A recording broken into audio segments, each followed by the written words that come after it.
Well, good evening, church. Man, I am excited. I don't think you're yet as excited as I am because I've been prepping for this moment all week and I've gotten more and more and more excited. And I don't throw that expectation on you, but I want to try to bring you here. I want you to get excited with me tonight because we're going to start a journey together that I think could have an incredible impact on our lives. We all are working on a couple of things. We're building something. And over the next 7 weeks, we're going to explore this one question. Whose kingdom are you building? Whose kingdom are you building? Now here's the options.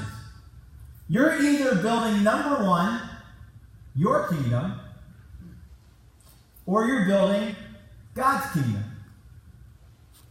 But make no mistake, you're building one or the other. So whose kingdom are you building? Now just think about it with me for a little bit. We spend a lot of times on ourselves, right? We spend a lot of energy and effort on me, myself, and I. And we're working on our house and the car that we drive and the career that we have and the family that we're raising. And as we're doing that, it's very easy to get caught into, I've got to do this my way to make it better for me, for my wife, for my family, and I'm just going to set up my kingdom here, and I'm going to pour myself into that, and it's going to take all my focus and my energy, and when that's going well, I'm doing well, and that's going poorly, I'm doing poorly, and it's my kingdom. Or on the other hand, are you building God's kingdom, and instead of it being your house and your car and your career, it's God's house and God's car and God's career and God's family that you're building and that you're pouring into, and you know He's the one that's mapped out the direction, and He's the one that's got the plan for you, and He's the one that's building and working in and through you, and when it's going good, it's good because that's what God has, and when it's going bad, it's still good because that's what God has, because there's a bigger plan than just me and mine and what I have and what I need to do. This is such an awesome dynamic to try to think about and understand and walk through together. So the series that we're going to work through is a study in the book of Colossians, and we call it My Kingdom Come. And if you are at all familiar with the Lord's Prayer, you're like, wait, it's not my, it's thy. But here's the cleverness in the title, and we want to trigger this thought every time we get into it over the next 7 weeks, and every time you interact during the weekdays with the book of Colossians. It's not us that are saying, my kingdom come, although that's the problem. We often say or live, my kingdom come. And the story that we just heard in the video is a story that's found in the Gospels about the man that built his house on the sand. And he worked hard to build his house on the sand, but the foundation wasn't strong, and when the storm came, the house flowed away because that person says, my kingdom come. But this isn't a quote from us. This is a quote from God. And God is saying, my kingdom come.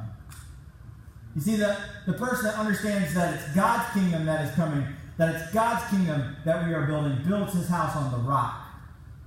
And when the storms come, the house stands because it's God's kingdom. Where are you today?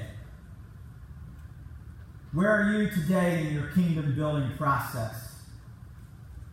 Are you totally at the end of yourself? Are you just trying to get through another day and another week? Does it feel like just one more storm and everything could collapse? Then this series, we're going to check the foundation, right? We're going to see if we just can't move that house over to the rock. And maybe you've been committed to building your house on God and on God's Word. And you've been building, and I want this to be an encouragement to you and kind of show you the bigger picture. We're going to check those foundations too. And we're going to see how that is going in your life and how we can't do it stronger. And let's take this perspective as we sing this song over the next course of 7 months. When we say, be enthroned on the praises of 1,000 generations.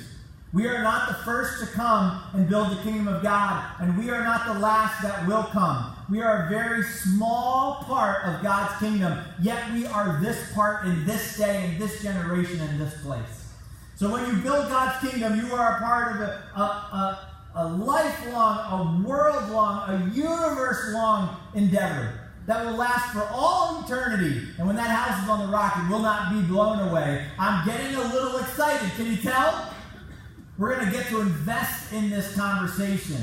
So tonight we're going to kick this off. We're going to kick off this series, My Kingdom Come. We're going to be in the book of Colossians. Something new is always exciting, and I'm very excited to be in a new series. That last series was like 3 weeks long. By the end of it, I was even bored, right? So we're moving on to something new, and we're going to travel through this together. The start of something new is an opportunity for you. So let me encourage you to engage in a few ways. You can make a decision right now to say, I'm not only going to invest in this series on Sundays when we're together, I'm going to be reading Colossians as we go along. I want to encourage you to do that, to be a part of Colossians. I may look back, I may turn my devotion time to pay attention to Colossians and travel through it as we travel through this together. And this will be the first time, obviously, we just launched as a church where we travel through an entire book of the Bible together. We're not going to be able to do every word and every sentence, although I wish we could. We're going to do as much as we can in 7 weeks to give you the whole gist. So let's get on this journey together. Maybe buy a notebook, maybe tell a friend about it, and see what God shows you. And as you keep building on from week to week, and if you miss a week, catch it online, that kind of thing. Keep it in your notebook, keep it in your Bible, keep the papers that you're given, and have a regular conversation with God about what He's teaching you through this awesome book of Colossians, where He was addressing this issue. People are building their houses on things besides me. Let's build our lives. Let's build God's kingdom, not our kingdom. So can I pray over this series tonight? God, Heavenly Father, we're kicking off the series we're calling My Kingdom Come. And to think about this great truth that we have in this book, knowing that Jesus Christ is the King of Kings and the Lord of Lords. And as we sung tonight in so many songs, we want to crown Him, we want to call Him Majesty, we want Him to be enthroned. Our God is greater, Lord. We want to think about the supremacy of who You are and what place You should hold in our lives and how we should design everything that we're doing around that. And God, we thank You for the promise that You've given us in this passage that we will be able to stand the time of storm, knowing we're a part of something that God is designing, and You can do it so much better than we could. So God, help us to stop building our kingdoms and to start building Yours. Lord, I pray that as we travel through this book together, You'll give us a great understanding of the truths here. You'll help us each to apply these truths to our lives. And God, You'll use it to transform us, that You will strengthen our connection with Christ through this series so that we can be better fruit bearers and affect our neighbors with radical generosity and the love of Jesus. In Your precious name we pray. Amen. So let's dive into this. Let me give you an opening thought here. It's a thought that I really want you to grasp onto, so I'm going to say it. I'm prefacing it so that you know that it's coming. I'm going to say it, and I'm going to make you think about it because I don't want this to fly by without some thought going into it. God wrote a book. Hold on to that thought for a second. Just grasp it and think about the truth of that statement. If God wrote a book, wow, are you saying the all-knowing, the all-powerful, the all-loving, the God of the universe that sent His Son, who died for us, that walked with us, that understands everything that we're going through, the one that has the beginning, middle, and end all figured out, the one who knows the entire future, has control over time, is outside of time, is above all of us, that guy, God, wrote a book. If that's true, if what you're true is saying that God, the God of the universe, wrote a book, well then, that matters. Now let's pretend this is the first time you're hearing this sentence, right? And somebody came up to you and you never thought about this before, but they came up and said, God of the universe, God, the big guy, He's written a book. And this is the first time you heard about it, you would go, what? And what's the first question you would ask? Where do I get the book? Because if you were absolutely convinced that God wrote a book, that would be something that you would have to read, right? Because it's coming from God. Listen, tonight I'm going to remind you of something very significant. God wrote a book. And God wrote a book to you and to me, and it's something that we can have access to every moment of every day. Because God wrote a book, we can hear from God at any moment. We can carry the Bible with us. Now the Bible is either a bookshelf away or it's a click away. And we have access to the words of God at any moment that instruct, that correct, that rebuke, that encourage, that lift up. The words of God are living and powerful, and they're able to save us. The words of God have eternal impact on our lives. And God wrote a book. And so when we go to study the book of Colossians, we are looking at some of God's words. That's why here at Branch Life Church, we are Bible people. Because we believe this sentence is true. God wrote a book. And every time you come here, we are going to open this book and look at God's words. It's not Josh's words that I want you to remember. It's not the words of some songwriter that we want you to remember. It's the words that come from God. And these are the words that have incredible power. So as we kick off our series and as we think about this truth tonight that God wrote a book, we're going to pause and just think about how do we know and read and understand this book. I don't know for you, but for me, having a regular interaction with the Word of God is a challenge. And it's even my job. And there's a lot of Christians out there that have been saved for a long time that when you talk to them, you ask them how it's going and what they need, and they want to ask prayer for something, they often will say something like this: I just haven't found enough time to be in God's Word. Just help me to be in God's Word more. And He wrote me a book, and I'm not really spending a lot of time in it. Maybe you're a new Christian or newer to the faith, and you haven't had a lot of opportunity to interact with the Bible, and you've heard bits and pieces of it here. I mean, some guy wrote a song, there is a time for everything, and there's a time. You're like, I think that came from the Bible. Yeah, it did. So, what can we do? And what we're going to talk about tonight is what we can do to help ourselves interact more with this idea that God wrote a book. And here's a couple of reasons why people don't read the Bible. The first reason people don't read the Bible, they'll often say, I just don't have time. I don't have time to read the Bible. You don't know how busy I am. It's hard. And I got to the end of the day and I didn't quite do it. Now, you and I both know that time is not the reason we don't read the Bible. And I've been there. I've experienced this. But time is the excuse that I use. But if I have time to be on Facebook, don't you think I have time to be in God's book? And there's a famous quote by a preacher out there, and one of the greatest hinders to Christianity and spiritual growth is the fact that we spend more time on Facebook than in God's book. And let me give you another little fun, encouraging fact. If you read the Bible for just 10 minutes a day, it would take you 1 year to read the entire Bible. So it doesn't take a ton of time to dedicate yourself to God's Word, but it does take intentionality, and you can make the time, right, instead of find the time. You've heard that conversation. But there's really a couple other reasons, I think, more than time that people don't interact with the Bible. And the second reason is because it can be very intimidating. People can look at the Bible and they can say, this book is thousands of years old. It was written in other languages, and it can be hard to understand. And I'm not big on studying, and I tried to read it. It just didn't make any sense to me. And that's a legitimate thing, but I don't want you to be intimidated by the Bible, and I don't want you to give up on it easily. Because here's the good news about the time that we're in today. You are not the first person to read this book. You're not even the second. You're not the first to read this chapter, this sentence, this paragraph. Millions of people have read and digested and dissected this book, and you have access to almost all of their opinions. Whenever you get stuck, it's just a conversation or a blog post away from trying to navigate and understand this book. And you can buy Bibles that have some subnotes and helpful hints in them. But really, when God wrote this, He designed it for you to understand, because He wrote a book to you and for you. And so what we're going to do tonight is we're going to work on trying to make the Bible a little less intimidating. And let me give you the third reason, I think the real reason why we don't read the Bible and why I struggle with this as much as anybody else, is because of something called spiritual warfare. There is power in this universe that does not want you to read this book. Because here's what's going to happen, and I guarantee you, reading the Bible for yourself in a regular practice, daily, weekly, will be the single most effective thing you can do to strengthen your connection to Christ. If you came up to me and said, I want to go closer to Christ, what do? I will say to you, read the Bible. Read it every day for yourself. Interact with it, talk about it, think about it. Because reading the Bible will cause your spiritual growth to accelerate. It's like pouring gas on a fire. And it will go crazy. And we know at Branch Life, the stronger your connection to Christ, the more fruit you will bear. Remember our theme verse, abide in me. If you abide in me and my words abide in you, what will happen? You will ultimately bear much fruit.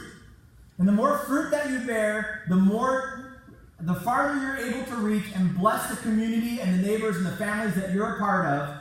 In the name of the Lord Jesus Christ, the more the power of darkness doesn't want you to be involved with God's word. Satan does not like it when you read the Bible, and so he will attack you. Satan will attack us because we're studying the Bible. Satan will try to stop you from being present when we study God's word together because he knows it strengthens your connection to Christ. So this isn't as much a time battle or an intimidation battle as it is a spiritual battle. So let's get our spiritual weapons out. Let's drop to our knees and pray. Pray for protection, pray for power, and pray that God will allow us to have a dynamic relationship with his word. Each of us individually and us as a church committed to the words of God because God wrote a book. Amen? So we get to study this line by line and verse by verse over the next 7 weeks, and I'm a little bit excited, can't you tell? And we're going to jump into the book of Colossians, but before we get there, we're going to open to James. So open your Bibles with me to James chapter 1, or click open your Bibles to James chapter 1. In James chapter 1, we're given a little bit of a guide or a roadmap that's going to inform our Bible study. And we're going to use this formula that God gave us through James to help us study and know the Bible. And you'll see this come up over the course of the next 7 weeks. You'll see this come up over the course of the life of Branch Church. And over time, we're going to pause and we're going to talk about how to study the Bible. And that's what we're going to do tonight. We're simply going to talk about how to study the Bible, and we're going to introduce Colossians as we go. But let's look at James, and I want to introduce you to the formula of how to read the Bible and how to make it less intimidating. So in James chapter 1 and verse 22, it says this, "But be doers of the word, and not hearers only, deceiving yourselves. For if anyone is a hearer of the word and not a doer, he is like a man who looks intently at his natural face in the mirror. For he looks at himself and goes away, and at once forgets what he was like." Now, when I first read this verse, I thought to myself, the translators made a mistake. And so I went back to my Greek, and I started looking, and I was looking at this word right here, man. I'm like, this has to be a woman. Like, there's no way that this is a guy, because I don't know a guy that stares in the mirror as much as the gals do. And I'm not saying this is a bad thing. I'm just saying guys just don't care. Unless you're my nephew, Jeremy. But I checked, and it says man. I think it's talking about men and women in general. And it's this picture, right? And you all know it. When you look at the mirror, you try to see what's good, and you try to see what needs to be fixed. That is the same thing that happens when you look into the Word of God. You try to see what's good, and you try to see what needs to be fixed. And the problem that James says is when a lot of us hear or look at the Word of God, we look in the mirror, but then we just immediately forget what we saw, and we don't change anything or strengthen anything. He says that should not be. The next verse says this. Oh no, I went one too far. But, I swear it does. Can you go back for me? The back button's not working.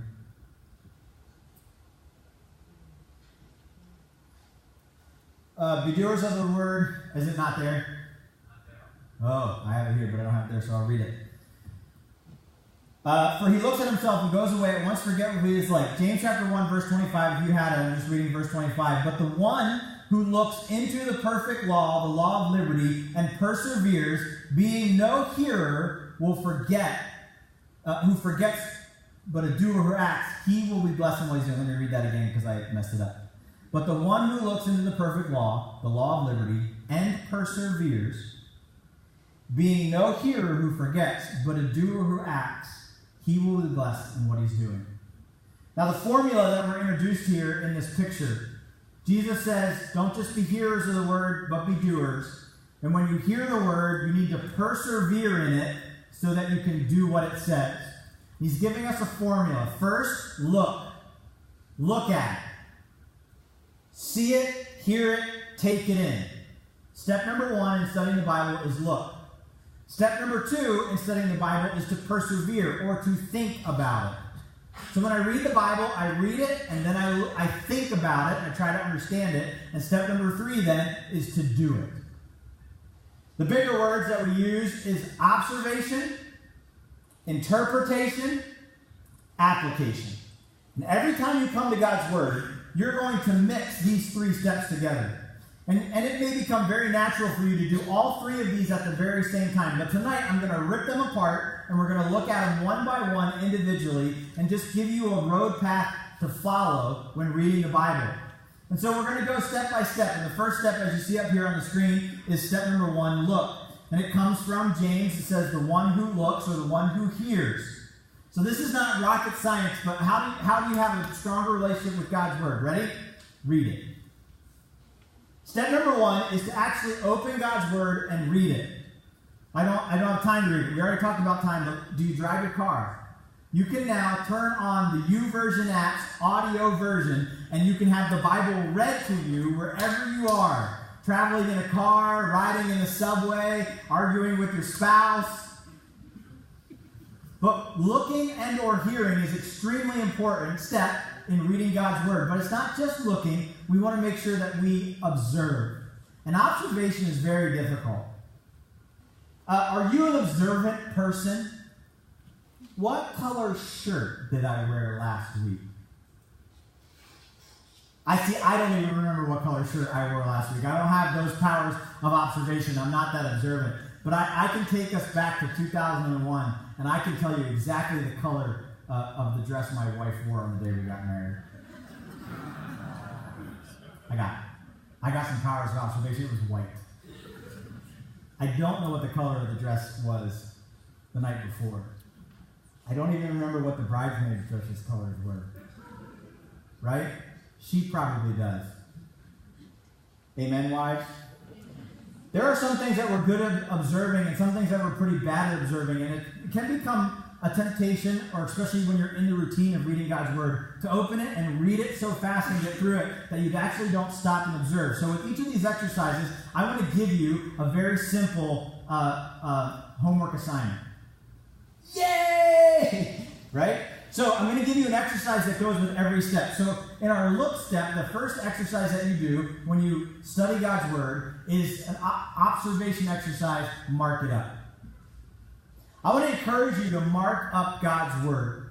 Now, some of you have Bibles that are so marked up that you can't read them. I remember sitting next to my grandmother growing up, and I love my grandmother. She was very dear to me. And as I was 9, 10, 11 years old, she would open her Bible, and I could not read the words in her Bible because they were so marked, so highlighted, so underlined, so circled. There was notes on the sides and notes on top of the notes. She was a big marker of her Bible. Now, some of you are here going, I could not write in my Bible. I need it to be pristine. I hear you. And I'm not going to make you break that principle in your life, but you're going to have to do a harder job and get a notebook. And start marking things up in your notebook, because marking it up is a great way to make observations. And in this particular step, remember, you'll do a lot of this at one time, but I'm going to tear it apart. In this particular step, you're not trying to understand it as much as you are trying just simply to observe and see what color dress they're wearing. So let's use our introduction to Corinthians to go through these steps together as an exercise. So if you have your Bibles, I'm going to jump to, Colossians chapter 1. Colossians chapter 1. So in the very beginning of Colossians, there's something that's very typical in a lot of the letters that are written in the New Testament, and it's a greeting. When you read the Bible, you can become very easy to read the greeting and fly by, but these are the verses we're going to stay in this morning using our 3 steps of look, think, do. And I want to point out something. Don't miss some very powerful observations in a simple greeting in the Bible. So here's Colossians chapter 1. It says this: Paul, an apostle of Christ Jesus, by the will of God, and Timothy our brother, to the saints and faithful brothers of Christ in Colossae, grace to you and peace from God our Father. Now, if you're just reading to read, you're not looking in the mirror intently, you're going to fly on to verse 3. But let's stop. Let's mark this up. And so here might be a typical thing that you might do if you're marking your Bible. This is some of the stuff that I would do. Obviously, I put this together. So you start up here in the first verse and you read Paul, and you're like, oh, that seems important, so I'm going to circle that guy. And here's a phrase that's describing him. Paul is an apostle of Christ. That seems important. Jesus. So this guy Paul has this position or this title, and it got given to him by Christ. And I noticed again that Christ came up. Christ is mentioned twice in this introduction, and he's an apostle of Jesus by the will of God. Oh, look, God is here. Remember the all-powerful God of the universe. He's in this moment. And so there's something here that I'm observing, that I'm seeing. God is present, and by God, Paul's an apostle through Jesus, and it's all a part of God's will. So I'm just going to observe that God has a will. And Timothy. Man, these guys are connected somehow. And Timothy and Paul are brothers. Not sure what that means yet. I'm just going to observe it. But then again, I see brothers another time. So to saints and faithful brothers. So this brother thing seems to be spiritual in Christ. All right, Christ is here. As a matter of fact, in these two verses, Christ comes up twice and God comes up twice. And then he says, grace to you, his brothers, and peace, which come from God our Father. Now again, in step number one, I'm not trying to understand it. I'm just trying to make observations. There's people here. There's places here, Colossae. There's references to Christ, the Godhead, Jesus, and to God the Father. There's terms like will and peace and grace and saint and faithful. And as I'm making observations, all this starts to stand out to me. And now it's time to move on to step number two. In step number two, we think about it. There's a famous verse in John chapter 1, verse 8. And it says, Joshua says, on the law of the Lord do I meditate, how often? Day and night. This idea of persevering in God's word. Not just seeing it, but actually thinking about it is an awesome responsibility. And you want to give yourself time to do this. And if you're marking things up, it's going to naturally lead you into this next exercise in the think phase. Our interpretation exercise is Q&A. Now you start asking questions and just getting answers.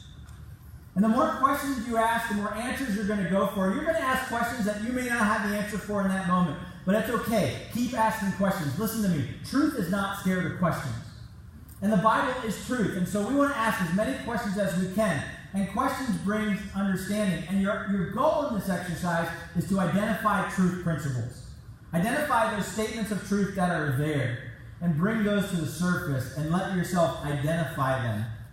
A lot of people say, you know what, Josh, it's not fair. You've been a pastor for a long time, and so you can ask these questions and get answers, but I don't know who Timothy is and who Paul is. And again, I want to stop and encourage you. If you don't know, you can know, and it's not hard to know. So I'm going to point out a couple of resources to you. One of the things that we're using for this Bible study guide is something called Grasping God's Word. And if you'd like to know how to read the Bible better, you can simply get a hold of this resource, and it walks you through these steps. And it shows you and gives you examples of how to work through and learn and train yourself how to read the Bible. And you'll see a lot of what I'm teaching here tonight inside of this. But something else you can get your hands on is you can get your hands on study Bibles, commentary, blog posts. And again, not every post on the internet is accurate, so take it with a grain of salt. But once you have a trusted resource, a trusted friend, and start having conversations about the Bible, you can start getting your answers to the questions that you have. And don't be frustrated if you don't get an answer right away, but allow yourself to be on that journey. What does it mean to be a follower of God? How do you get saved? Who is Paul? Where in the world is Colossae, and why does it matter? And so when I knew we were going to study Colossians together, I got a hold of a Colossians commentary from a great source, and I'm super excited about the information that this gives me, and that's some of the stuff that I share with you on a regular basis. The third resources that I want to show you, and you'll use these resources in this step, that's why I'm bringing them out, is a devotion guide. Some people can open the Bible for themselves, and that's a great place to get to, and sometimes it's helpful to have a guide. And so I use this myself personally. It's called On Track Devotions. On Track Devotions. You can Google it right now if you're looking for it. And On Track Devotions will send you one book for every 4 months, and there's a devotion guide for every day of those months. And the cool thing about this particular devotion guide is it gives you a passage to read, and it goes through a particular book of the Bible. You can read that passage. You can read the verses assigned. It gives you, if you have extra time, more verses to read. Gives you some thoughts, but then it just simply takes you through the look, think, do process. And this is written for teenagers, but I use this for myself. Because I can spend 5 minutes in a passage, in a given day and get it real quick and just have some great thoughts and move on. Or I can spend 55 minutes. And it just has that amazing flexibility. These kinds of tools are available to you to help you get answers to the questions that you have when you're trying to identify truth principles. Let me just demonstrate for you again in Colossians how this would happen. You're in the book, you've marked it up, and you start saying, all right, we'll start at the beginning of verse Paul. What's a question you might ask? Who is Paul? Who is Paul, and what does it mean to be an apostle? What's an apostle, and how did they get assigned? And what does Jesus Christ have to do with apostles? And all of this is predicated by the statement that's done by the will of God. So if God has a will, that means God has a plan, and that means God has the power to enact his plan. And now all of a sudden I have questions about how do I know God's plan? How do I know God's will? And I'm all having 6 or 7 or 8 or 9 or 10 questions just from the first sentence. Then I'm going to say, who is Timothy? And how are they brothers? And where are these saints in Colossae? And what's Colossae about? And why is he writing to them? And how long have they been traveling in their relationship with Jesus? And when did they come to know Christ? And he says, grace and peace to you. What's grace? What's peace? I can start asking those questions. And where do they come from? That's a question we can answer without a commentary. Grace and peace come from where? God. Let's just hold on to that for a second. You're saying that grace, the ability to have something, favor, that is undeserved, comes from God. And peace, this ability to have tranquility in the midst of turmoil. That's what peace is. Tranquility in the midst of turmoil comes from God. You could read that one sentence, and you could be going through a very difficult day in your life, right? You could be in the middle of a storm, and you could be crying out for peace. But so many of us try to find peace in the wrong places. Or we meet someone that needs peace, and we say to them, you know what, you just need to talk this out. You need to go for a drive or go for a run. You know what you need to forgive yourself. You need to know that everything's going to be okay. And I just gave a lot of great advice that has nothing to do with this sentence that comes from God. What should my advice be to the person that needs peace? Go to God. Because that's where peace comes from. You don't need to do all of those things, although they may be physically helpful. Spiritually, you need to go to God. Because God is the one who gives peace and gives grace. Are you struggling with dealing with sin? Forgiveness of sin? How do you become a follower of God? How do you get to heaven? That all comes through grace that comes to God. It's not go to church more or get baptized. It's run to God. And God is the giver of grace through this person, Jesus Christ.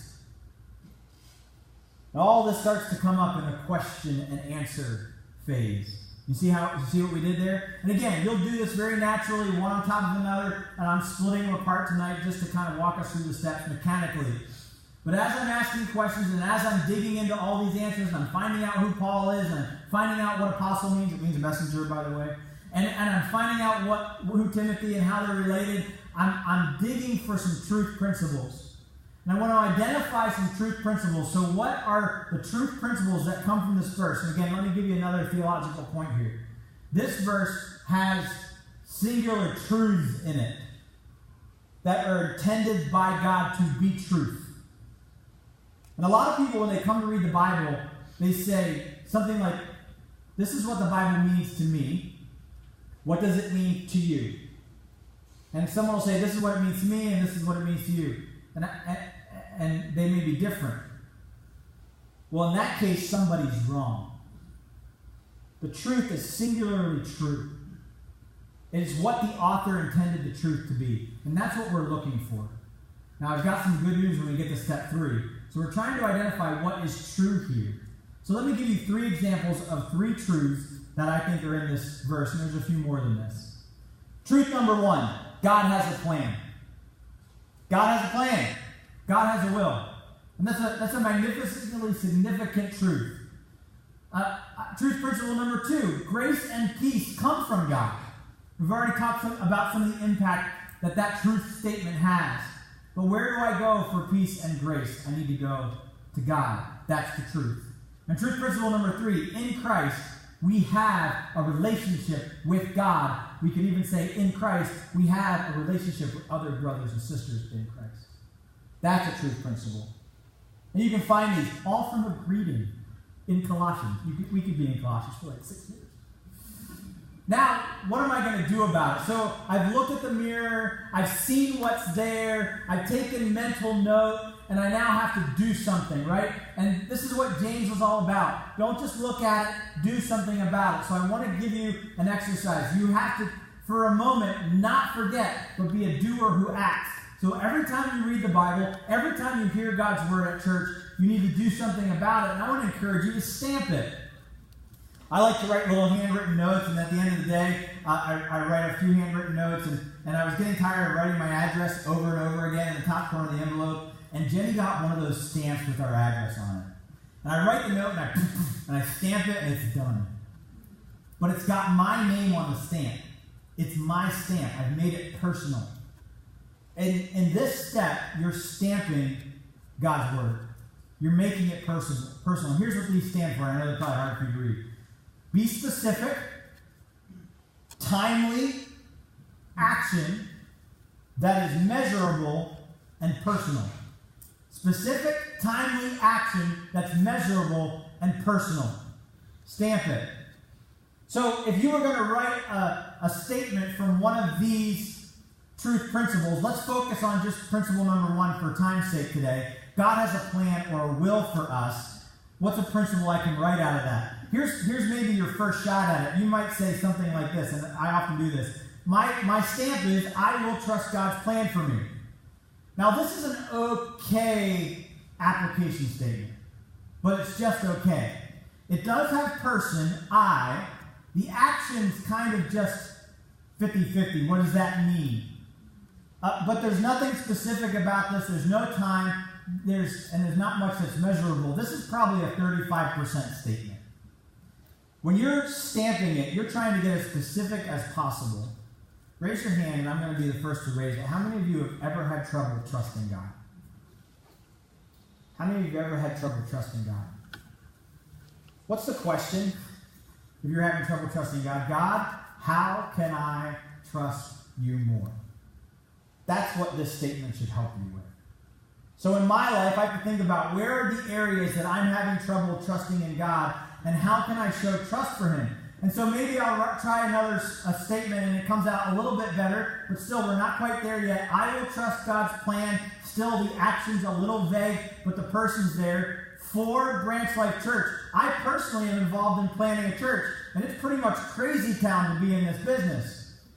And it's been so scary and frustrating and daunting over the course of this last year that there are nights I was going to bed, God, I don't know what tomorrow is going to bring. I don't know how we're going to solve this problem. I don't know what step to take. And so for me, I need to be able to trust in God with Branch Life Church for my own sanity. I need to trust in God for my kids. They are getting done with kindergarten and 4th grade this year. Next year, they're probably going to get married. And I don't know who they're marrying. And I don't know what kind of jobs they're going to have and how we're going to supply for them. And by the way, my wife said something about foster kids. And I'm like, what is going on? I need to trust God for my kids.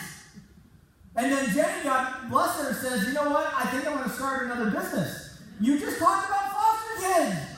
I don't understand how this is all going to happen. So Friday, she launches a new business. God, I need you. I need to trust you. I need to know that you have a will and a plan for me. And this statement's getting me closer. I'm acknowledging the areas that I need to trust in God and believe Him. All 3 of these are hard for me, but I can do better. So here's a little bit more of a complete statement. This week, time. Instead of worrying, action. I will trust God's plan by, I will pray together with the pastors about the future facility for Branch Life Church. I will pray with my kids about the end of school and who they're going to marry. And with my wife about her new business. That is a very specific action statement that I can measure. And at the end of the week, I can say whether or not I did this. Because I gave myself a week to do it. I wrote this statement at the beginning of the week as I was studying this out for myself. And this is truly one of my application statements for me personally. I'm just being open and vulnerable here. So this week, on Wednesday, I prayed together with our pastors, Scott, Bill, and Corey. I just like calling my dad Bill. I prayed together with the pastors about the future facility of Branch Life Church. Now, is it my job to keep worrying about it? No. Who's got it? God does. Grace and peace came from God. I got to pray with my kids as I was putting them to bed about the end of school, asking God to help them finish strong and to be a good friend and to be grateful to their teachers and to be ready for the summer. It was a precious moment in my life. And on Friday, when my wife launched her business, we sat down on the couch together and we prayed over her new business. We prayed that it would be successful financially because I would love that. We prayed that God would be able to, more importantly, use her business to introduce her to people that she can pray, invest, and invite. People that invite her into her homes to work on design and to work on staging, and she can communicate them the love of Jesus, and she can use her gifts and talents to bless them. I love that about her new business because it's not my kingdom. It's God's kingdom. And we are a part of building God's kingdom. So I will trust in the King of Kings and the Lord of Lords for my church, for my kids, for my wife. And when I hand it to him, I need to be free from anxiety and fear. And I will be filled with grace and peace. So whenever you read the Bible, you identify the truth principles and you write the application statements. Listen, God wrote a book. God wrote a book, and we're going to travel through it together over the course of the next 7 weeks, specifically the book of Colossians. And I want to challenge you to read Colossians for yourself. I want to challenge you to be invested in digging in, to looking at, to thinking about, and to doing God's word. And let's have a conversation together with each other, with our groups, on the internet, posted on Instagram, about what God is teaching us and what God is showing us. Let's bring our Bible study out of the shadows and let's put it for all to see, so that we can let everyone know that we're super excited to study God's book together and watch it change our lives. So you have an invitation to join us for this series. You have an invitation to bring other people to join us for this series, because it's going to be very, very encouraging as we study the book of Colossians. You have a card, and I want you to grab that card right now and get it out. Again, if you're a guest with us, please fill this card out. I'm going to show you a short video, about 5 minutes, and during the video, I'm going to ask you to just respond on the card about what God is showing you. You can write us an application statement. It could be about one of the things we talked about. But specifically, I want you to focus on this question. How can you strengthen your Bible reading this month or during this series? What can you do more or do better or do differently in your Bible study? Maybe you're someone that just needs to look at it more often. And you need to get regular times set up to read the Bible. Give yourself some time. Write an application statement. I'm going to do it Monday, Thursdays, and Fridays at 5 o'clock in the morning or 5 o'clock at night. I'm going to do it for 15 minutes. Maybe your action statement is I'm going to find and order the devotion book that Pastor Josh showed, but I'm going to look at it more than I have been. Maybe your application or maybe your statement is going to involve you thinking on it more. You're literally going to say, I'm going to get a notebook, I'm going to write down questions, I'm going to try to get answers. Or I'm going to keep a blog of my Bible reading, and I'm going to let people know what I don't understand, and we're just going to talk about it together as a community. I'm just going to persevere and comb through things more specifically instead of just reading it and getting out of there. Or maybe you're more in the third section, and you are one of the many, many Christians in this world who say they believe the Bible, but they live like they don't. And maybe you need to say, you know what? I've got to read this and do it. Because there are things that this Bible says that I am doing wrong or right, incorrectly, and I need to change those things. So I'm going to be very specific about the things I need to change. And as you get invested into God's Word and you see things that you don't understand or you don't agree with, you need to start agreeing with this and following its plan for you. For God wrote a book. It's a light unto our path and a lamp unto our feet. God wrote a book. It's powerful than any two-edged sword. God wrote a book that is alive. What are you going to do to strengthen it?